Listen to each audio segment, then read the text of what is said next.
Pag-usapan natin yung trimester, no? Yung 3 quarters in a school year o 3 term in a school year. Kasi may mga guro sabi, Sir Bong, wala na po bang mga school activities? Ang sabi nila, particular yung co-curricular and extracurricular activities. No? Kasi yung co-curricular activities, yan yung mga subject related, di ba? Yung extracurricular natin, yung mga observance, no? Or minsan yan yung mga palaro natin, di ba? Nagkakaroon tayo ng sports activities, di ba? At marami pang iba, di ba? Ah, ngayon, marami nagtatanong, mawawala na ba ito? Halimbawa ngayon ay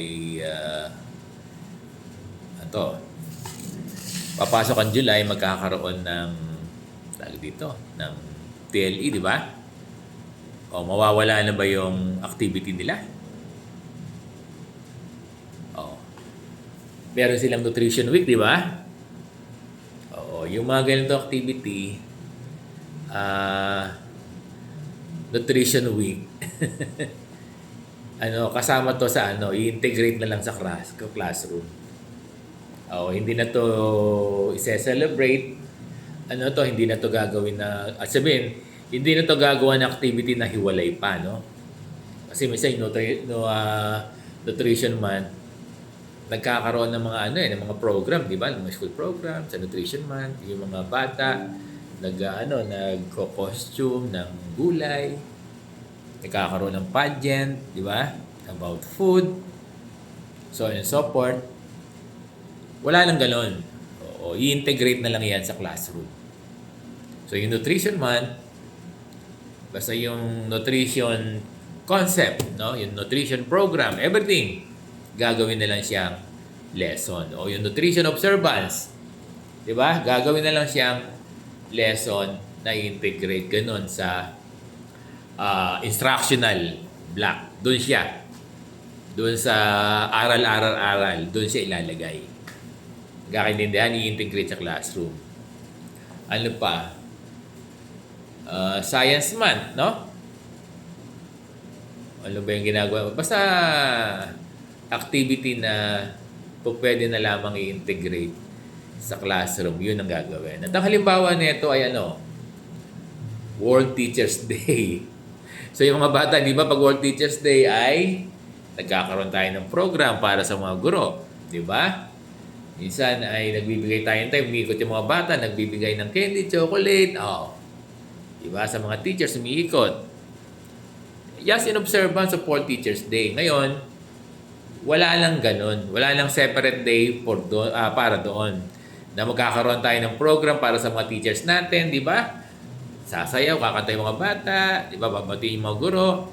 So, wala lang ganun. I-integrate na lang yon sa instructional block.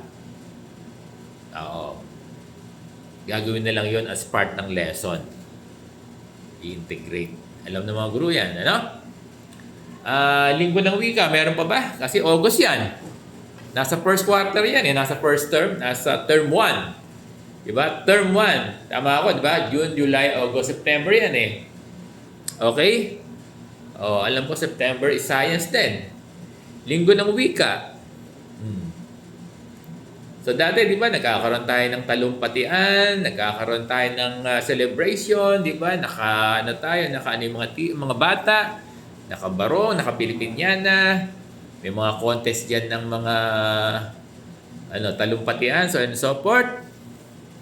So hindi na yan i-observe yan, pero hindi na yan magkakaroon ng separate na programa na kung saan minsan walang klase, di ba? Nagpupunta sa ilalim ng puno. Hindi, sa covered court, sineselebrate. Okay? So, nagkakaroon ng mga programa. So, integrate na lang yan sa classroom. Di ba? Even yung National Teachers Day, no? Yung, pareho lang ng World Teachers Day. Di ba? Nagkakaroon pa tayo ng tribute sa mga teachers natin. Nagkakaroon tayo ng program. So, wala lang ganun. Ipinagbabawal na yon. Yun lahat ay integrate na sa classroom. At itong UN, UN activity. Binanggit itong UN kasi. Di ba? O, tsaka yung EDSA, di ba?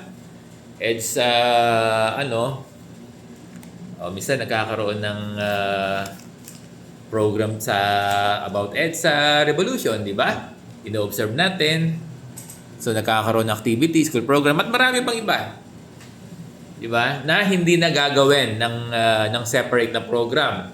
Hindi nagagawa ng separate school activity bagkus i-integrate na lamang sa classroom at marami pang iba. Ganon. Yung mga extra curricular activities. Nakakaiyak ba? Hindi. Meron pa din naman. Kasi may sinasabi rito sa end of term block naman. May mga contest din, ipapaliwanag natin yan. Huwag kayong dear students, no? Meron. Sa end of term block kasi, pwede yung mga contest. Doon natin siya ilalagay. Di ba? Hindi na nga lang August, hindi na nga lang July, tatapat na ng September. Na po pwede naman din gawin. Kasi nakalagay dito, basta contest pwede. Kasi magiging boring naman yung mga estudyante natin kung walang contest. Kaya sabi ko, di ba, ito yung sa amin, since inaalaw naman ng contest, di ba, during end of term break, doon tayo magkaroon ng UN celebration, UN contest, di ba? Ng AP contest. Magkaroon din doon ng TLE contest, AP contest. At least, kasi ang inaabol natin dito yung holistic learning eh. Diba? Yung ma-develop yung potentials ng mga bata, ma-expose. Di ba? Multiple intelligence kasi dapat ang yung kaya natin yung activities na ito kasi sa multiple intelligences hindi naman lahat doon sa classroom makukuha eh. Kaya dapat magkakaroon din tayo ng extracurricular activities o co-curricular activities pero ilalagay siya sa end of term block. Ganun. Doon ilalagay yung mga contest. Kaya huwag kayong mag-worry. Basta hindi lang siya isasabay doon sa instructional block. Doon sa aral, turo. Hindi siya ilalagay doon. Mga bata. So, hindi pa rin magiging boring ang pag-aaral. Kasi kung walang mga contest, walang mga extracurricular activities, magiging boring. Dapat ginagawa din na creative yung pag-aaral ng mga bata. Di ba? So, naintindihan?